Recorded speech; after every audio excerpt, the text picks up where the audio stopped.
আসসালামু আলাইকুম, আশা করি সবাই ভালো আছেন। আবারও একটা নতুন ভিডিওতে আপনাদেরকে অনেক অনেক স্বাগত জানাই।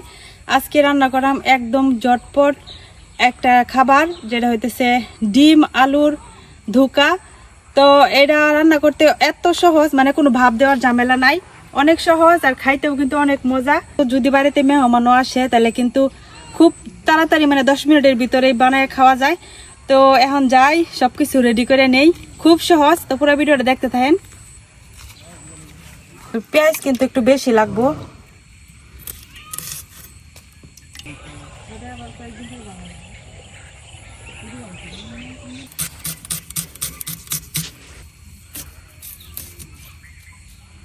ডিম আলুর ধোকাটা বানানোর জন্য আমি এই যে এখানে বেশ অনেকগুলো আলু নিছি, এরকম বড় বড় সাইজের। এই যে, তো প্রথমে এই আলুগুলারে আমি সিদ্ধ বসাই দিলাম। তো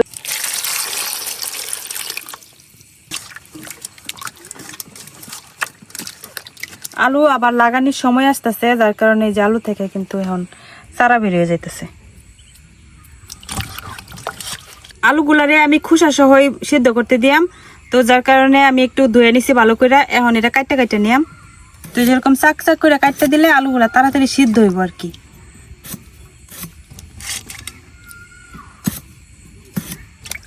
আমার আলু কাটা হয়ে গেছে, এখন সিদ্ধ বসাই দিয়াম। তবে তার আগে চুলাটা ধরাই নেই।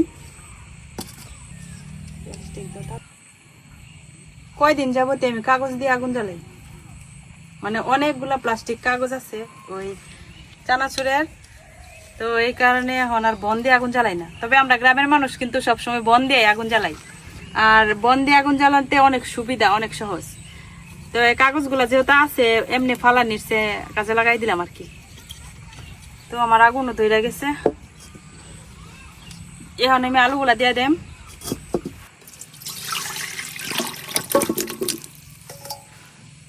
এখন আলু সিদ্ধর মধ্যে অল্প একটু লবণ দিয়ে দিতেছি। আলু সিদ্ধের মধ্যে লবণ দিলেও আলুগুলা কিন্তু খুব তাড়াতাড়ি সিদ্ধ হয়, আর ছোলাগুলা খুব সুন্দর করে উঠে যায়। এখন ঢাইকে আলুগুলা সিদ্ধ করে নিয়াম। এদিকে আমার আলুগুলা সিদ্ধ হইতে হইতে আমি জিরাটা বাইটে নেই। মানে অন্য কোনো বাটাবাটির ঝামেলা নাই, শুধুমাত্র জিরা বাটা বা জিরা যদি গুঁড়া করা থাকে তাহলে ওইটা দিয়েই হয়ে যাব। তো আমার যেহেতু জিরা গুঁড়া করা নাই, বাইটটাই দেওয়া লাগবো। তো আমি জিরাটা এখন বাইটে নেই।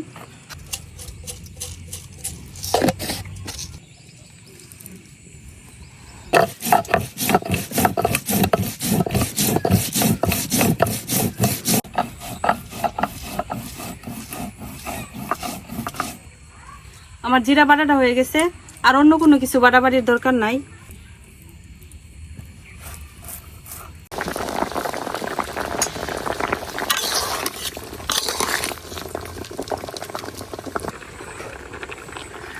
আলুগুলাও কিন্তু সেদ্ধ হয়ে গেছে। এই যে খুব সুন্দর করে কিন্তু সেদ্ধ হয়ে গেছে। এখন আলুগুলা নামাই নিয়াম।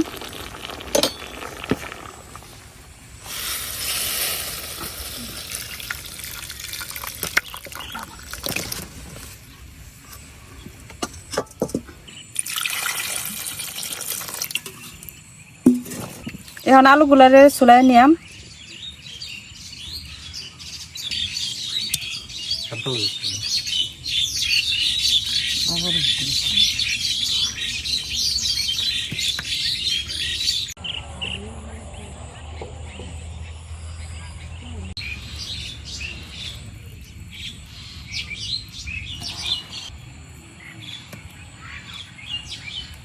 এই যে আলুগুলা আমি চুলাই নিছি।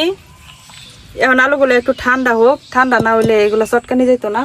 আর এখন আমি এনে নিয়ে নিচ্ছি হলো ডিম। তো এনে আমি 4টা যে মুরগি ডিম নিয়ে নিচ্ছি। তো ডিমগুলা ধুইয়া ফাটাই নিয়াম।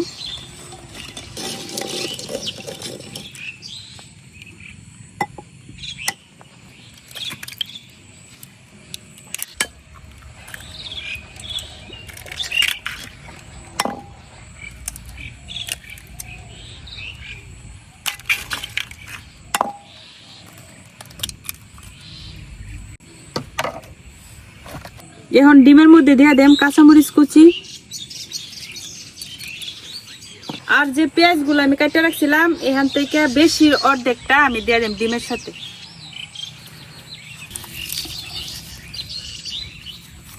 আর এই অল্প একটু রাখছি, এই অল্প একটু পরে কাজে লাগবো। এখন যে জিরাটা বাইটা রাখছিলাম এখান থেকে সামান্য একটু জিরা এনে দিয়ে দিতেছি লবণ, ধনিয়ার গুঁড়া, হলুদ গুঁড়া, শুকনো মরিচের গুঁড়া। তো ডিমের মধ্যে আমি সবগুলা মশলা টসলা যা লাগে সব দিয়ে নিছি। এখন আলুগুলা চটকাই নিয়াম। তো আলুগুলা কিন্তু ঠান্ডা হয়েছে না, এখনো গরমই আছে, তারপরেও চটকাই নিই।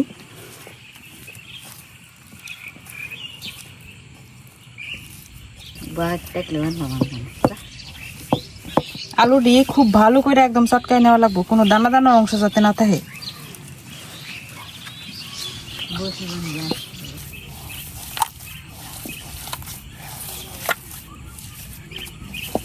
তো আমি আলুটা খুব ভালো করে চটকাই নিছি।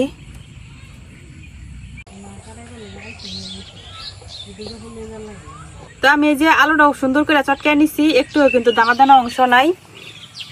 আর এখন এই যে ডিমটা ভালো করে একটু গুটাই নিলাম।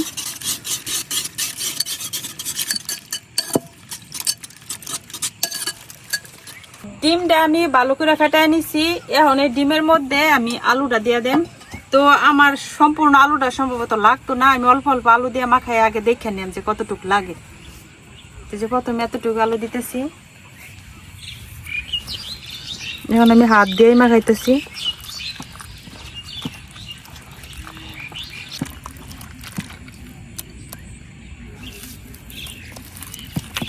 আমার আলু ডিমের সাথে মাখানো হয়ে গেছে, আর একটুকু আলু কিন্তু আমার বাড়ছে। এটা দিলে একদম শক্ত হয়ে যাবো, তো যার কারণে আমি একটু দিলাম না।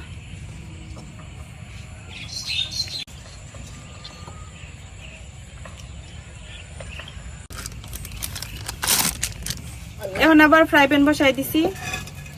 আজকের ধোকাটা আমি ভাপ দিয়া করতেছি না, এটা সরাসরি হলো মানে তেলে ভাজা করবাম, যার কারণে কিন্তু আলাদা করে ভাজার দরকার নাই। আর ভাপ দিয়া করলে পরে কাটটা কাটটা সিস্টেম করে আবার আলাদা করে ভাজা নেওয়া লাগে, তো এটা একবারই ভাজার কাজ হয়ে যাব। দিয়ে দিতেছি তেল। ফ্রাই প্যানে ভাজলে সমান একটা মাপে হয়, আর এত তেল লাগে না আর কি, এটাই সুবিধা। তেল গরম হয়ে গেছে, এখন আমি ডিম আর আলুর যে মিশ্রণটা বানাই রাখছি এটা দিয়ে দেব। এখন হাত দিয়ে আমি একটু ছড়াই দিতেছি।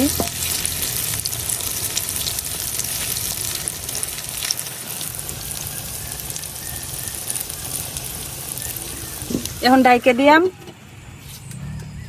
ডাইকা 2-1 মিনিটের মতো অপেক্ষা করলে কিন্তু একটা সাইড ভাজা হয়ে যাব, তারপরে উল্টায়া অপর পিসটা ভাজা নিয়াম।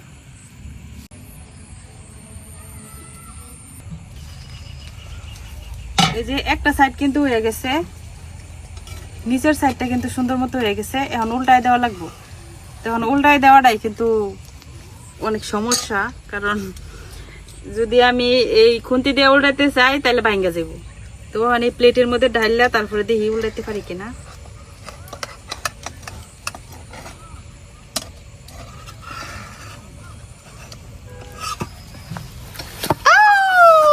উল্টাইতে যায় যে ভাঙ্গা গেছে, মানে একটার সাথে আর একটা লাগিয়ে গেছে, মনটাই নষ্ট হয়ে গেল। এখন প্যানের মধ্যে আর একটু তেল দিয়ে নিতেছি।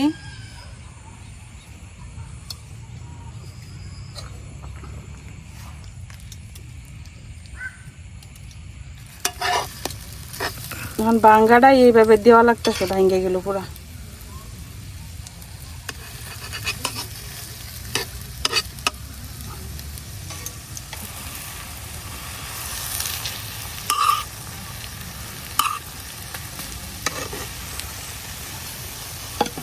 এখন আবার অপর পৃষ্ঠাটা ভাজে নিয়াম। তো ওই পৃষ্ঠাটা ভাজতে কিন্তু বেশিক্ষণ লাগতো না, 1-2 মিনিটের মতোই লাগবো।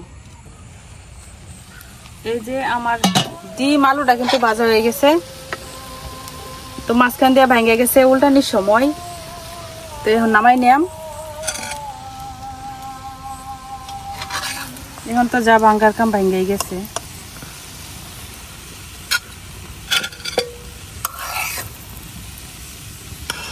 ভাঙ্গা এই যে 4 টুকরা হয়ে গেছে গা। তো এটা একটু বড় করে দিছি, আর উল্টানির সুবিধাটা পাইছি না, মানে উল্টানির সিস্টেমটা বুঝতে পারি নাই, যার কারণে কিন্তু 4টা ভাগ হয়েছে। তবে সমস্যা নয়, আমরা তো এই ধোকাগুলা কাটতে কাটতে তারপর রান্না করাম। আমার ডিমের ধোকাগুলা একটু ঠান্ডা হইতে থাকুক। আর এইদিকে আমি আবার কড়াই বসাই দিছি, দিয়ে দিতেছি তেল। অল্প করে তেল দিতেছি, কারণ তেলের মধ্যেই আমরা ডিমগুলারে বাঁধছি আগে। এখন বাকি যে পেঁয়াজগুলা রাখছিলাম, এখন এই পেঁয়াজটা দিয়ে দেন।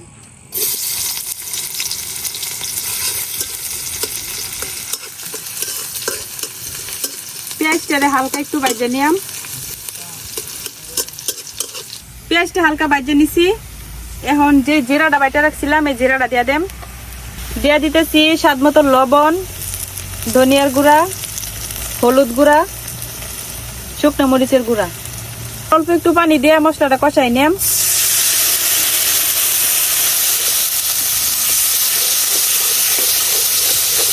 মশলাটা কষতে কষতে এদিকে আমি ধোকাটা কাটতে রেডি করে নিই। এটা এক একজনের ইচ্ছা মতো সুন্দর সাইজ করতে পারেন, ডিজাইন করে করতে পারেন। একটু ঠান্ডা হইলে তারপরে কাটলে কিন্তু একটাও ভাঙতো না। আমার তো প্রথমে আমি ভাঙে লাইছি, কিন্তু এখন কাটার পরে দেখেন একটাও ভাঙছে না। আর আমি কিন্তু ছুরি দিয়েও কাটতেছি না।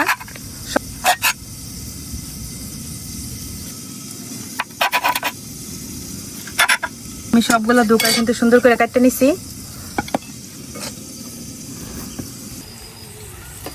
এই যে আমার মশলাটা কিন্তু সুন্দর কষানো হয়ে গেছে। এখন আমি ডিমের ধোকাগুলা যে কাটতে রাখছি এগুলা দিয়ে দেম।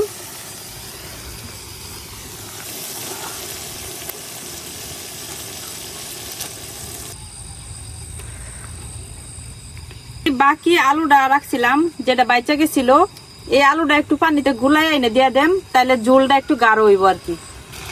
তো যে পানির মধ্যে আমি আলুটা দিয়ে দিতেছি।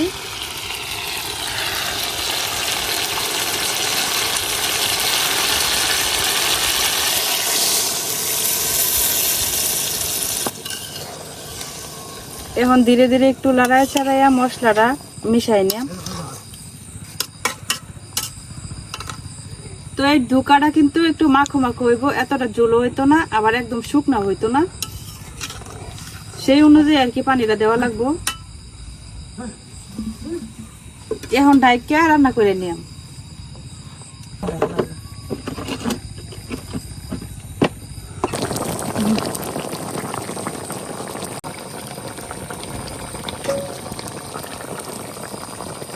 এখন ডাকনাটা উঠাই দেখি আমার ডিমের ধোকার কি অবস্থা। এই যে দেখেন কত সুন্দর হয়েছে, মাশাআল্লাহ। এই যে আমি যে লাস্টে অবশিষ্ট আলুটা দিয়ে দিছিলাম, এই জন্য কিন্তু ঝোলটা অনেক ঘন হয়েছে আর একদম মাখো মাখো হয়েছে। আমার ডিম আলুর ধোকা কিন্তু রেডি। খাইতে কিন্তু অসম্ভব মজা হয়। শুধু ডিম দিয়েও কিন্তু এভাবে করা যায়, আবার ডিম আলু দিয়েও করা যায়। তো খাইতে অনেক মজা হয়, একটু দিয়ে কিন্তু এক প্লেট ভাত খাওয়া যায়। তো এখন সন্ধ্যাবেলা প্রচন্ড গরম, তো যার কারণে আর এখন খাইতাম না, একদম রাতে খাওয়া দাওয়া করাম। এখন তরকারিটা ঢালে নেই।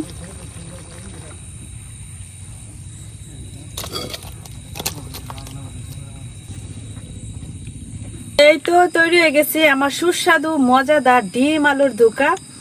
এত মজা হয় এই তরকারিটা, মানে এই একটা তরকারি দিয়ে আমি সারাদিন খাইতে পারাম, মানে আমার একটু অতৃপ্তি লাগতো না। অনেক মজা হয়। তো অবশ্যই আপনারা বাসায় একবার ট্রাই করবেন। আর যারা এই ডিম আলুর ধোকা খাইছেন এর আগে, তারাও কমেন্টে জানাবেন। অনেক মজা লাগে আমার কাছে। এই যে দেখেন ধোকার সাইজ গুলা কতটুকু হয়েছে। তো আমি একটু ছড়াই দিছিলাম, ইচ্ছা করলে মানে আর একটু ছোট করে দিয়ে আরো মোটা করে করা যায়। তো এখন একটা ধোকা আপনাদেরকে ভাঙ্গা দেখাই। এই যে ভিতর গুলাও দেখেন, এই যে একটুও কিন্তু ভাঙ্গা যেত না। এই যে কত সুন্দর হয়েছে। বাচ্চারাই শুধু শুধু একটু খায় দেখাই। বিসমিল্লাহ। অনেক মজা, অনেক গরম।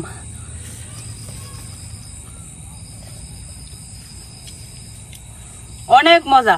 ঘরে যদি কোনো তরকারি না থাকে, শুধু ডিম আর আলু থাকে, তাহলে কিন্তু ঝটপট ভাবে তৈরি করে নেওয়া যায় এই মজাদার সুস্বাদু ডিম আলুর ধোকা। গরম অনেক মজা হয়। আজকে রান্না করতে করতে রাত্র হয়ে গেছে, আর আমি একদম একা। বাড়িতে, মানে অন্য সময় রাত্রে রান্না করি সময় অনেক লোকজন থাকে, ভাই বোনেরা থাকে। তো আমার বোনেরা যারা বেড়াইতে আসছিল সবাই কিন্তু চলে গেছে, এখন আর কেউ নাই, আমি একলা একলা, যার কারণে এনে আর খাইলাম না। এখন একদম রাতে খাওয়া দাওয়া করলাম শোয়ার আগে, জাস্ট আপনাদেরকে একটু দেখাইলাম আর কি খায়া।